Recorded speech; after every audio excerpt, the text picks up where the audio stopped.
Yep, perfect. Except I see everybody's faces. That's fine. We can see your screen. Okay. All right. There we go, I think. All right. Hi. We are here this evening for a virtual plant clinic, and I'm Jan Pickrell representing Fairfax County Master Gardeners. Today's June 29, 2020, Monday, and I'm going to talk about dividing bearded iris. What you see here is one of the iris from my backyard, which I know I got from my mother. And I'm pretty positive that my mother got this particular variety from her mother. So it's made its way from Nebraska to Northern Virginia.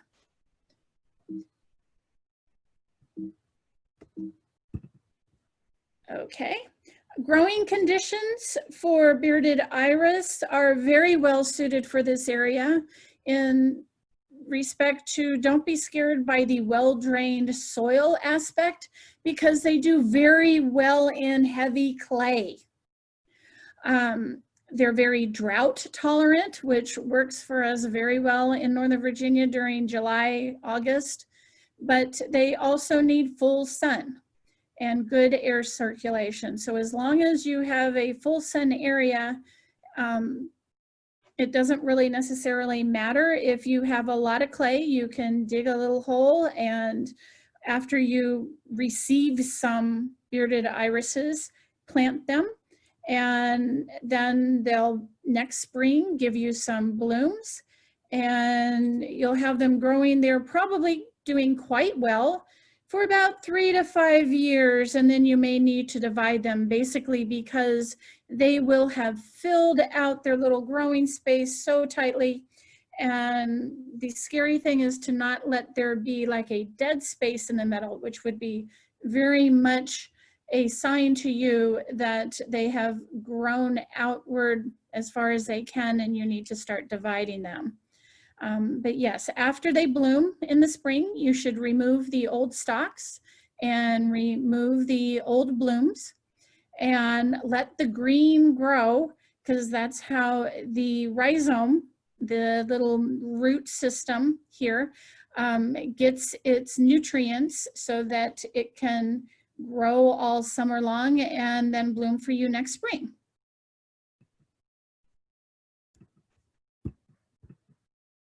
Okay. Here you see in the bottom left-hand corner what my bed looked like last weekend. That was actually after I cleaned it up, I thought. I knew it was overrun by a whole bunch of spearmint, as well as there were a few columbine in there, but mostly it seemed to be spearmint grass and bearded ivy. But then after I took a picture of it and looked at it, it was like, wow, no, that's way too many bearded iris for that small area. It really does need to be divided. And so when you go to the top center picture, that's what it looked like if you look directly downward. So you can see I had some bare spots in the middle, but then certainly those little green rhizome and leaves were not 18 inches apart. They were barely even 2 inches apart. And you can see that in the other pictures. But you can also see how what I did when I divided them was I gently put either a shovel or my hand spade down into the dirt and dug barely like 2-3 inches underneath until I could feel that I could get under those rhizomes, and then I could gently lift them out. You can see from the large picture there on the right that they got very tangled up within each other. And so it's kind of like a little puzzle to take out one and take out the other. But realistically, as long as you have that little, and it'll look like a little ball where the greenery comes down into the center part that has the little roots, you have enough right there for your next planting.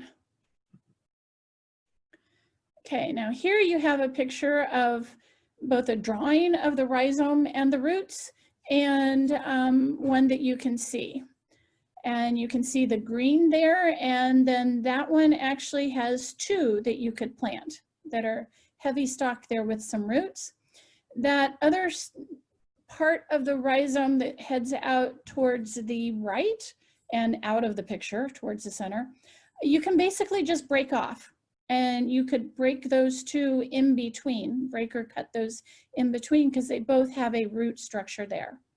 But so as you have that, you would then look at, basically inspect the leaves, see that they're all green, and inspect to make sure that you have some good root structure there. And then let's assume for a second that you might have some heavy clay in the area. You would plant the little rhizome sort of like at the top of a little trench with its roots hanging over each side. And then you would cover up the roots, barely letting the little top of the rhizome out of the picture, out of the ground.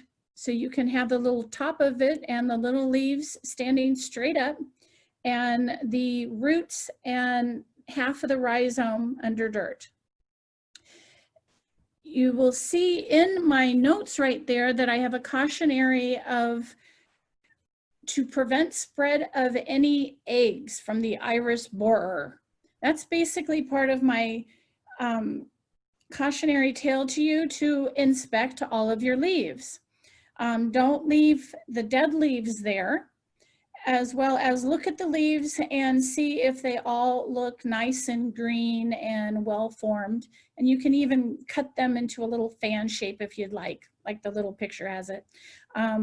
You really don't need to. Some people really like the little fan shape. But you want to inspect all of those leaves and inspect the root system before you plant them. And here is why you want to inspect your root system, the iris borer. You can see first on the left, my big pile of all of the irises that I dug out, and then I started inspecting them. And you see a picture of where I had one of the leaves that looked like it had this brown spot in the middle. And I took my fingernail down to the middle of the brown spot and basically peeled the leaf open.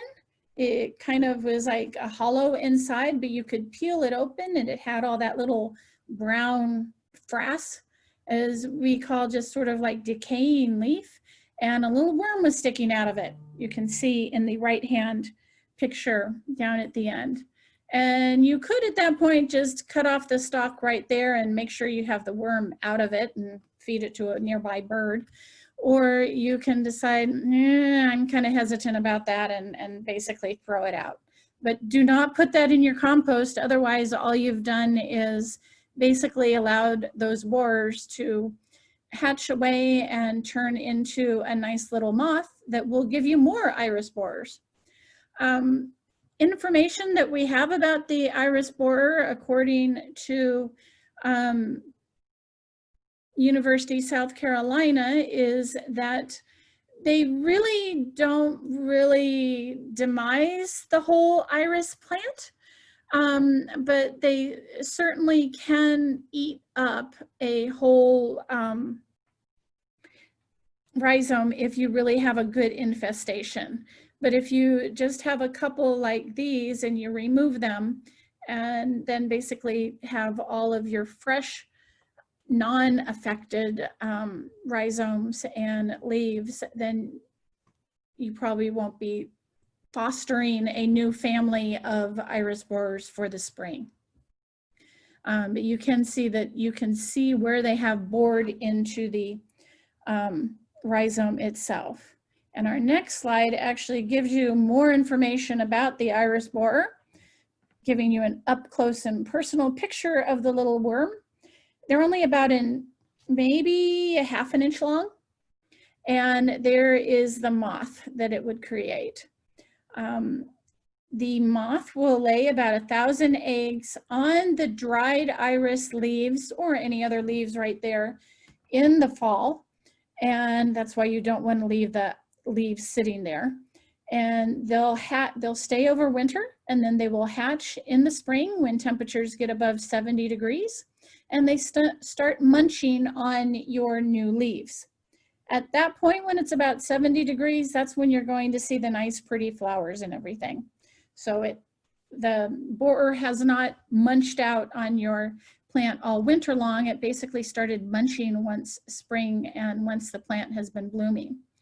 But that young larvae will do some leaf mining, where you saw that little brown spot in the leaf, tunneling through and eating the inner parts of the leaf and heading its way down to the crown, where it then burrows in and goes to its pupate step.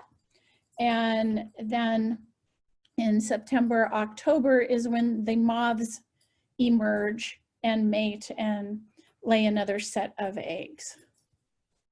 So that's where the cultural aspects of making sure you don't have the leaf debris laying around there is important.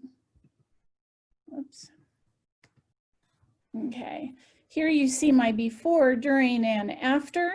If you start at the top where it basically looked like a whole mess, and then where I dug everything out and before I started sorting all of the bearded iris to give to friends and family. And then I replanted some, as well as actually discovered a little miniature rose in that whole mess that had been hidden by the other basically long leaves of the bearded iris. And then here are some resources. Virginia Tech has some, and University Maryland has some also, as well as some from further out of South Carolina in Clemson, as well as Minnesota. But for Northern Virginia, the University of Maryland says that June and July is about prime time to do this dividing, but you can continue on until the end of the summer. As one of the websites said, that just when it's really hot and you don't want to do any yard work because you think the minute you're going to go outside you're going to sweat, that time is still okay too.